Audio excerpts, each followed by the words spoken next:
ಅಜ್ಜಿಯ ಕಾಲದಿಂದಲೂ ಮಾಡುತ್ತಿದ್ದ ಅದ್ಭುತ ಮನೆಮದ್ದುಗಳು.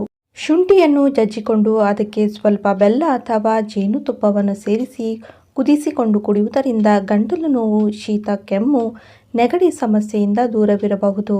ಸೌತೆಕಾಯಿಯನ್ನು ಸಿಪ್ಪೆ ಸಹಿತ ಕತ್ತರಿಸಿಕೊಂಡು ಅದಕ್ಕೆ ಕಾಳು ಮೆಣಸಿನ ಪುಡಿ ಹಾಗೂ ಸ್ವಲ್ಪ ಉಪ್ಪನ್ನು ಸೇರಿಸಿಕೊಂಡು ತಿನ್ನುವುದರಿಂದ ಜೀರ್ಣಕ್ರಿಯೆ ಉತ್ತಮವಾಗಿ ಆಗುತ್ತದೆ ಹಾಗೂ ಕಣ್ಣು ಉರಿ ಅಂತಹ ಸಮಸ್ಯೆಗಳಿಂದ ನಿವಾರಣೆ ದೊರಕುತ್ತದೆ.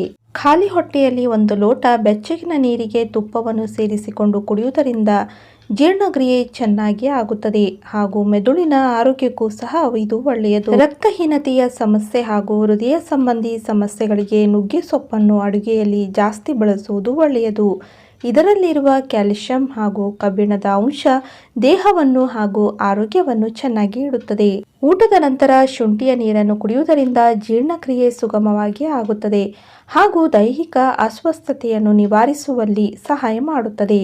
ಸಾಮಾನ್ಯವಾಗಿ ತಲೆನೋವು ಕಾಡುತ್ತಿದ್ದರೆ ಸ್ವಲ್ಪ ತುಪ್ಪದೊಡನೆ ಬೆಲ್ಲವನ್ನು ಸೇರಿಸಿಕೊಂಡು ಸೇವಿಸುವುದರಿಂದ ತಲೆನೋವು ನಿವಾರಣೆ ಆಗುತ್ತದೆ ಹಾಗೂ ಕಫ ಹಾಗೂ ನೆಗಡಿಯಂತಹ ಸಮಸ್ಯೆಗಳು ಇದು ನಿವಾರಣೆ ಆಗುತ್ತದೆ.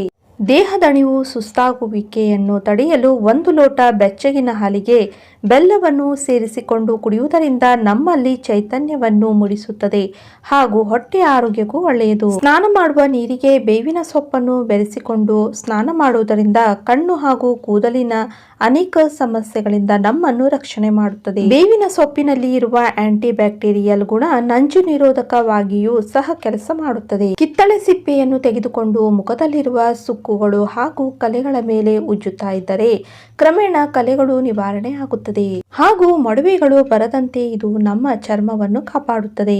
1 ಲೋಟ ನೀರಿನಲ್ಲಿ 10 ರಿಂದ 12 ತುಳಸಿ ಎಲೆಗಳನ್ನು ಕುದಿಸಿಕೊಂಡು ಸ್ವಲ್ಪ ಹೊತ್ತು ತಣ್ಣಗಾಗಲು ಬಿಟ್ಟು ನಂತರ ಸ್ವಲ್ಪ ಉಪ್ಪನ್ನು ಸೇರಿಸಿಕೊಂಡು ಸೋಸಿಕೊಂಡು ಆ ನೀರನ್ನು ಕುಡಿಯುವುದರಿಂದ ಮೈಕೈ ನೋವು ಹಾಗೂ ಪಿತ್ತದೋಷವನ್ನು ನಿವಾರಣೆ ಮಾಡುತ್ತದೆ. ಇಂತಹ ಉಪಯುಕ್ತ ಮಾಹಿತಿಯೊಂದಿಗೆ ಮುಂದಿನ ವಿಡಿಯೋದಲ್ಲಿ ಸಿಗೋಣ. ಇವತ್ತಿನ ಈ ವಿಡಿಯೋ ನಿಮಗೆಲ್ಲ ಇಷ್ಟವಾದಲ್ಲಿ ಲೈಕ್ ಮಾಡಿ, ಶೇರ್ ಮಾಡಿ ಹಾಗೆ ಸಬ್ಸ್ಕ್ರೈಬ್ ಮಾಡಿ. ಧನ್ಯವಾದಗಳು.